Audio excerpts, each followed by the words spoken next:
nós temos uma capacidade de fortalecimento da aura que cria um estado de relaxamento mesmo quando a velocidade está muito alta. A gente poderia pensar assim, que a gente tem basicamente 3 tipos de resistência no corpo. Veja se faz sentido para vocês. Nós temos um tipo de resistência física, que é própria do corpo, e nós temos um tipo de resistência mental, e aí nós temos um tipo de resistência de calibre, que nós já falamos ano passado, algo sobre isso, caráter e calibre. Então, assim, que a gente poderia relacionar com um tipo de resistência mais sutil.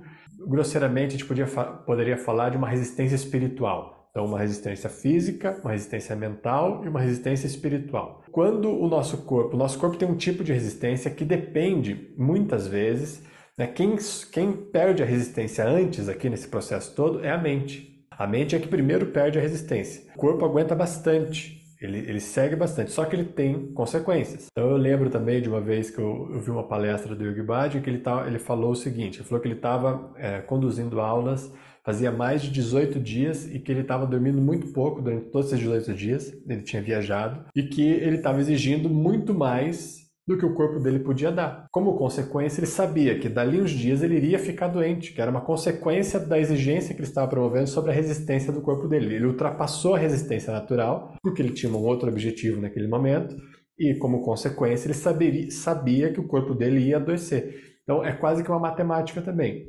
Existem momentos na nossa vida que você exige mesmo dessa resistência física, da resistência mental, mas isso amplia quando você exige, você cria um passo além, que é o que a gente faz aqui nas práticas. Então, quando a gente está num tipo de exercício difícil e que a gente incentiva para que permaneça. Eu cito o professor do Akal, que era o Sarvananda, e ele falava o seguinte, essa frase dele, falou assim, quando você achar que não está aguentando mais, fica mais um pouco. Porque esse fica mais um pouco é o que amplia essa resistência mais sutil que a gente está chamando aqui hoje de espiritual e que eventualmente vai exigir um tanto do seu corpo. Então, o fato do seu corpo, o seu processo mental estarem sofrendo e sentindo que o trabalho está sendo difícil mesmo, isso vai ampliando a resistência, desde que você tenha suporte numa tradição, tá? Uma tradição séria que possa promover esse campo prânico. Significa que você precisa estar envolvido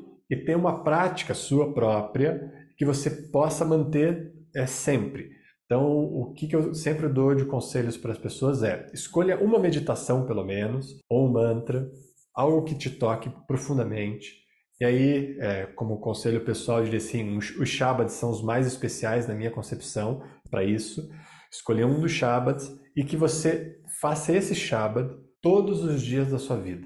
Essa é a prática que você nunca mais vai deixar de fazer. Não importa a situação, não importa o contexto, não tem nenhum asterisco nessa prática que faça você não fazer. E aí você vai praticar essa prática todos os dias da sua vida, algo que seja viável, porque daí você, nos momentos em que você precisar dedicar toda a sua atenção e toda a sua força para determinado objetivo, que muitas vezes nós estamos nessa condição da vida, você sabe que quais são as coisas que você pode tirar para poder ampliar a sua atenção em determinado ponto para que aquilo seja executado, mas qual que é o campo que você não mexe, que é o imutável. Então tem que ter pelo menos, que seja imutável, porque isso vai criar a conexão desse grande diapamala da vida, que é uma conta em cada dia. E aí você vai unindo essa conta em cada dia. Então eu sugiro que, se vocês não têm, possam ter uma referência dessas. E aí pode ser uma meditação, pode ser um mantra, pode ser, como eu falei, um Shabad, no caso do que eu aconselharia. E isso é o que você vai fazer todos os dias da sua vida. Aí, eventualmente, você vai ter períodos onde você vai fazer determinada prática específica, um sadhana específico. Aí você passa lá 120 dias num kriya específico, passa um ano num kriya específico, escolhe um período de tempo que você vai querer fazer um sadhana específico e adiciona nessa meditação. Isso vai criar uma potência muito especial e é isso que vai aí criar um ambiente favorável para que você, quando precisar ultrapassar essa resistência do corpo e da mente, é esse campo que vai te dar suporte, tá? É esse campo diário que vai te dar suporte, mesmo que seja um único Shabad que você faça diariamente. Isso vai criar um campo onde você consiga exigir de você permanecer e aí depois voltar. É isso que vai criar esse link de novo também depois com a volta com uma outra prática. E agora, comentando sobre isso também, me lembrei de uma história de um outro professor, um professor que passou num período da Índia muito duro recentemente, nos anos 80, a tradição do Guru Nanak também sofreu um grande golpe também em determinado momento, passando por momentos muito difíceis, e tinha um grande mestre naquele momento ali, um grande professor, melhor dizendo, naquele momento que estava ajudando as pessoas, sendo uma espécie de guia espiritual ali das pessoas naquele momento, que começou a correr ali pelas outras pessoas, quase no sentido de fofoca, porque a gente tem essa concepção no yoga de prática pessoal, começou a correr pelas pessoas em volta dele de que a prática, o sadhana dele, tá, era fazer 100 vezes o Japji. As pessoas começaram a ouvir e começou um burburinho dizendo que a prática desse professor era fazer 100 vezes o Japji por dia. Tá? Então ele repetia 100 vezes o Japji por dia. Só que, naquele momento, como eu falei, ele estava num momento muito delicado na Índia, havia uma pressão do governo, situações políticas, e a tradição do Guru Nanak estava sofrendo diversas investidas do exército, eles tiveram que de novo se mobilizar com armas, com tudo naquele momento, recentemente isso. E esse professor, especialmente, quando ele ficou sabendo, teve uma das pessoas que ficavam próximas a ele que não resistiu e foi perguntar para ele, porque como via que ele estava muito envolvido, ele tinha que cuidar de muitas áreas, porque eles estavam tendo que fazer muitas negociações, ele praticamente não dormia, eles tinham que fazer também a parte de estruturação, de segurança, e uma série de coisas que ele precisava fazer, e as pessoas viam ele trabalhando o tempo inteiro. Tá? Quase que 100% do tempo dele, ele estava trabalhando. E ao mesmo tempo corria esse boato de que ele fazia 100 vezes o Japji como sadhana dele. E aí essa pessoa próxima não resistiu e falou assim, ó, as pessoas estão falando pra gente que o seu sadhana é fazer 100 vezes o Japji por dia. Mas a gente vê você trabalhando o tempo inteiro.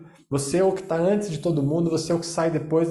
Em que horas que você faz esses 100 Japjis? Em que momento você faz o seu sadhana? E aí ele deu uma grande gargalhada, mas ele estava vivendo um momento muito delicado. Mas ele deu uma grande gargalhada como alguém que está completamente relaxado, tá livre de qualquer questão, independente do contexto que esteja vivendo, seja hostil ou seja muito favorável.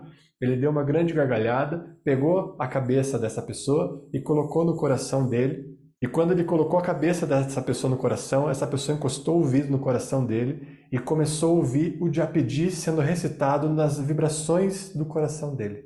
Isso é uma história real aí, que aconteceu agora, nos anos 80. Encostou o ouvido, e eu já tive provas disso também, com o Parvinder, experiências muito claras de como é possível você sentir a vibração mesmo. Então, o que me diz é que essa história tem grandes chances de ser real. Encostou o coração dele e começou a ouvir o Japji. Ou seja, ele está fazendo o Japji o tempo inteiro. Ele está vibrando o tempo inteiro. Ele não tem um momento em que ele para fazer o sadhana. Ele está o tempo inteiro fazendo sadhana, meditando. E é isso que cria um estado na nossa aura de fortaleza, capaz de criar um tipo de relaxamento onde nós não nos sentimos mais contra ninguém. E isso tem um tanto a ver com essa ideia do nirvero, que nós já falamos aqui, que é essa ideia de você se vingar de alguém que te machucou. Então você não sente que ninguém está te machucando, porque você não está contra ninguém. E essa é uma característica muito especial da aura.